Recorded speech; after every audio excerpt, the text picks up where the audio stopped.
Your child comes home after an exam. He doesn't slam the bag. He doesn't complain. He just looks at you and say, I knew the answers. I just couldn't finish.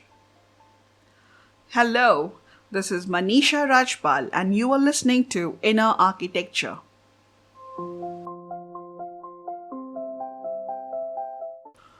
Do you know that moment is actually very important? Because before you even respond, before you say anything comforting, something else is already happening inside the child.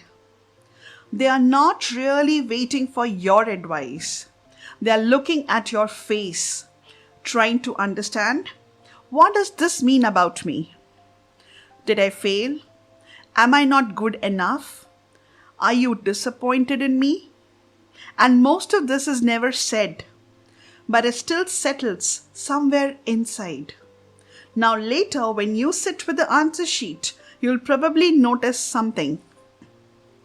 The first few pages are absolutely fine. Clear writing, steady, almost confident. And then gradually something starts changing. The letters become smaller, the lines feel tighter, margins begin to disappear. And this is the confusing part. The child still knows the answers, but the writing doesn't show it anymore. This is where we usually misunderstand the situation. We think maybe the child writes slowly, maybe it's time management, maybe they need more practice. So we start saying, write faster, practice more, don't waste time. But we rarely pause and ask a different question. Was the child's body actually able to keep writing for that long?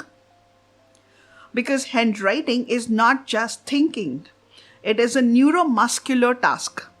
Every letter is a movement. Every word is a sequence of movement. And when this keeps repeating for hours, those movements get tired. And that tiredness has a name. Motor fatigue. Now, the most important thing is motor fatigue doesn't come suddenly. It builds slowly, gradually, especially during long reading tasks like exams. In the beginning, everything looks fine. The child is writing normally, speed is fine, flow is fine. But gradually, as fatigue increases, motor control starts reducing, effort starts increasing, and clarity begins to drop. So now the brain has to work harder and harder just to produce the same writing. And this is where performance begins to suffer, without anyone really understanding why. Let me visualize a scene for you. Let's visualize writing stamina like a fuel tank. Every child enters the examination hall with what looks like a full tank. The engine starts smoothly, writing flows, answers come easily, everything feels fine. Now here's the part most people miss. Some fuel tanks are perfectly sealed. Others have a small leak. At first you don't notice it. The car runs. The speed feels normal. But as the journey continues, fuel drains faster than expected. In handwriting, that leak is neuromuscular inefficiency. It can show up as extra pressure on the pen, an unstable grip, inconsistent motor planning, or simply using more effort than necessary for each stroke. So while the child is writing, they are unknowingly burning more fuel per sentence. By the final section of the exam, the tank isn't empty, but it's too low to keep running smoothly.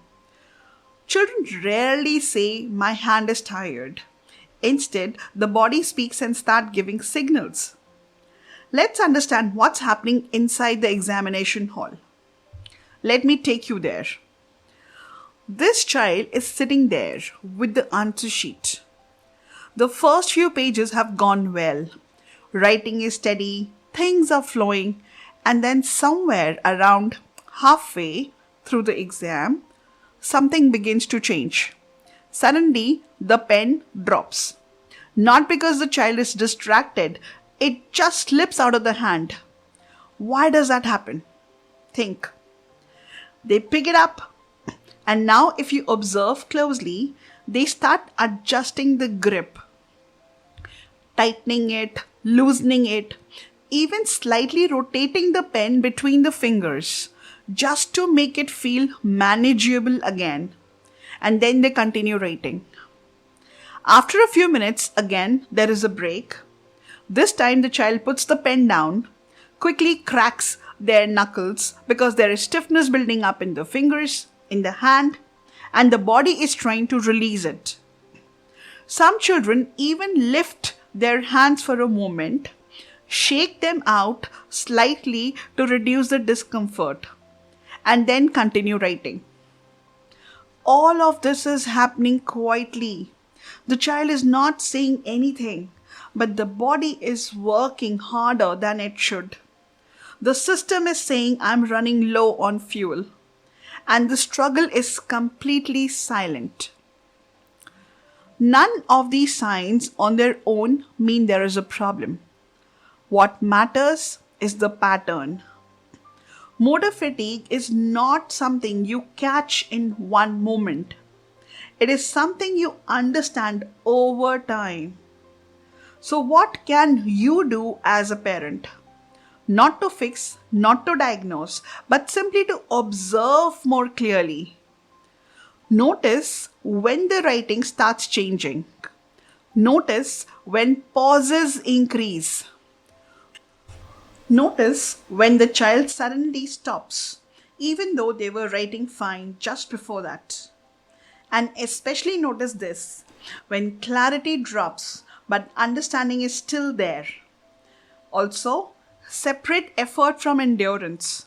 A child may be trying very hard, but still not have the stamina. And stamina is not built by forcing longer writing sessions. It develops when the system itself is supported properly. And maybe change one simple question. Instead of asking, why didn't you finish? Try asking, how did your hand feel by the end? That one question changes everything. Because now you are not judging the outcome.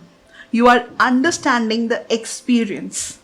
That one question builds body awareness and keeps communication open. Motor fatigue is invisible, but what it creates is very visible. And when fatigue is mistaken for failure, children carry a pressure they don't even have words for.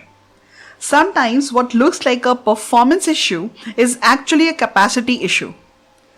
Understanding how a child writes is often more important than how much they write. Not intelligence, not effort, but simply how long the system can sustain an output. So maybe the real shift is this. Instead of focusing only on how much a child writes, start understanding how they are writing. As parents, as educators, the most powerful shift we can make is not pushing harder, but listening more closely, listening to the body, listening to the patterns, listening to what doesn't show up in marks. Hold this thought. When writing slows down, the body is often asking for support, not pressure. In the next episode, I am going to take you into a question many parents have, but often don't find the right space to ask. Is slow writing really a learning disability, or are we misreading what the child is actually showing us?